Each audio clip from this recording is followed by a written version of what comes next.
Hi, it's me, Joe, host of 10 Minute Murder. I want to tell you about the hit podcast Cold. This season, the host, Dave Cawley, investigates the disappearance of Sheree Warren, a young mother looking for a fresh start. Recently divorced, she had moved back in with her family, found a great new job, and even a new boyfriend. Her life was turning around and she was happy for the first time in a long time. But on a mild October evening after work, Sheree said goodbye to her coworkers, left the office, and was never heard from again. All eyes quickly turned towards her ex-husband. He had a history of violence and had previously lured another woman into the woods and beat her with a tire iron. But there was also another man that piqued the interest of investigators, Sheree's new boyfriend, a former reserve police officer who also had a dark history of sexual violence. The two men closest to Sheree swore they loved her and promised to protect her. But did one of them murder her? I'm about to play a clip from Cold, The Search for Sheree. While you're listening, follow Cold wherever you get your podcasts. Hey, Prime members, you can binge all 10 episodes ad-free on Amazon Music. Download the Amazon Music app today. Rain drizzled over the canyon of the South Fork of the Ogden River. It pattered on the canvas top of Heidi Posnan's Jeep as she drove up Utah State Highway 39 on the morning of Friday, June 4th, 1971. She was on her way to meet the strange man who had for weeks been calling her, demanding they go on a date. You can't see it, but I'm doing air quotes. She turned right off the highway at the entrance to the Meadows campground, crossed a short bridge over the river, barely more than a creek really, and stopped next to a camper trailer on the far side. A pair of sheriff's deputies dressed as fishermen stepped out to greet her. And I said, "What should I do?" And he said, "Well, just pull across the street and then leave the Jeep parked like the sideways, you know what I mean?" As Heidi's describing this to me decades later, she's using her hands to show the positions of her Jeep and the trailer, how the deputies told her to park next to them, but to reverse out after the caller arrived and passed by her position to block him from getting back across the bridge to the road. She was the cheese on the mousetrap. And they said, "Make sure when he comes up, identify, make sure that he's the right person." 2 miles down the canyon, back in the direction of Huntsville, her husband, John Posnan, waited at another campground called Magpie. The sheriff was with him, along with the deputy, Halver Bailey. They all watched the highway as the clock ticked toward the time for Heidi's date to arrive. A little after 10 a.m., a red and white half-ton pickup truck passed Magpie going up the canyon toward Meadows. John Posnan saw a logo printed on the truck's door. And the dummy, he was driving his dad's business truck. It said Hartmann Plumbing. And when they drove past Magpie, John said, he immediately knew who it was. Hartmann Plumbing and Heating belonged to a man named Bill Hartmann. John knew Bill. They had golfed together at the Ogden Golf and Country Club. Bill was also a fellow member of the Weber Club. The caller had told Heidi he had seen her at the Weber Club. It clicked for John. He recognized the man at the wheel of the pickup as Bill Hartmann's oldest son, Cary Hartmann.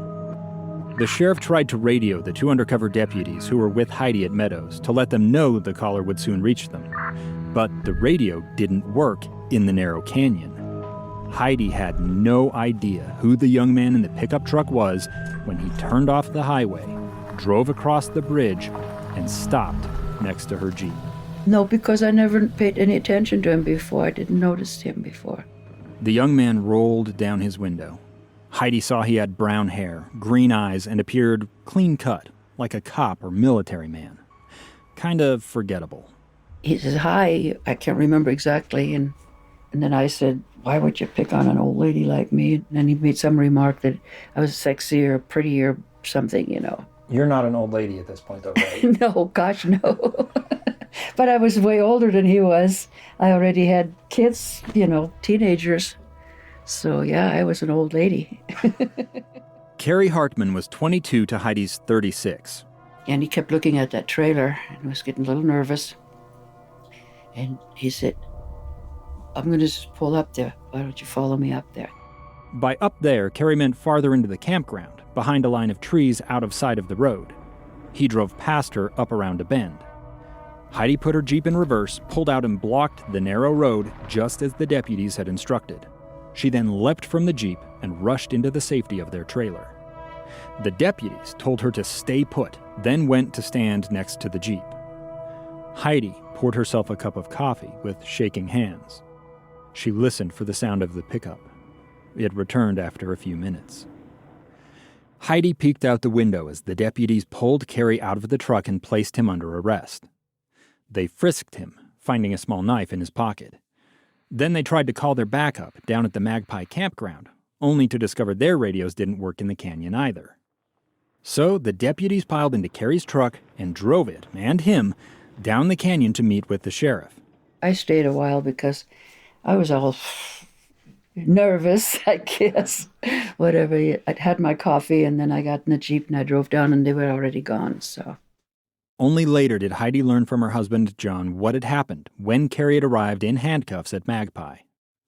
John, she told me, had turned to the sheriff. He says, boy, I'd sure like to smack him in the mouth. And he says, well, we looked the other way. So they had him already out, and John punched him. And he was embarrassed. He looked down and he says, I wish you had a gun and shoot me. Really? Yeah, he said that because he was embarrassed. He was ashamed.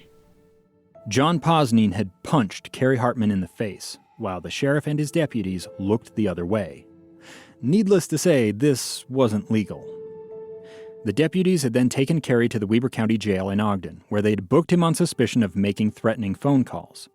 A minor, misdemeanor charge that didn't quite match the gravity of the whole situation. Cary provided a handwritten statement admitting to what had happened.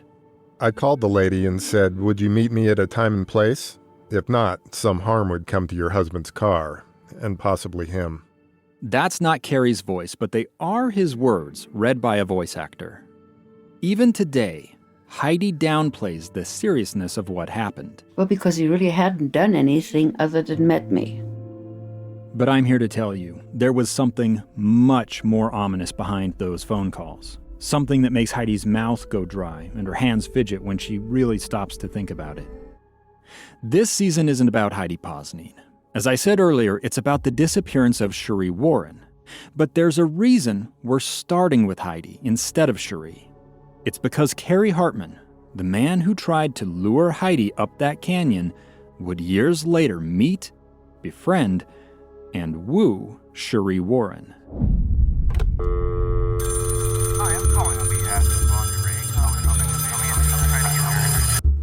Our story begins with a phone call. Voice on the phone said I was sexy. He had made literally thousands of those types of calls. He follows the women, gets to know them, and then hits them. Then, Don't report the body that I found. everything There are a lot of missing girls. escalates. She was beaten, stabbed until the knife broke, and then shot twice in the head. Sheree Warren disappeared in the fall of 1985. Her friends and family say she's not the type to just run away. She wouldn't leave her child. No one can say just what happened to Sheree. No one's faced charges for her disappearance. Not her ex-husband, Chuck Warren. Money was a big issue to Chuck. He told her, if I can't have you, nobody's going to. And not Sheree's boyfriend, Cary Hartmann. I remember her saying, be careful with him. He had two dispositions, Dr. Jekyll, Mr. Hyde. He could be the nicest guy you ever wanted to meet, but he also had that sinister side.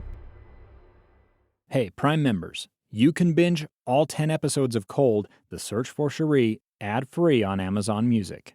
Download the Amazon Music app today.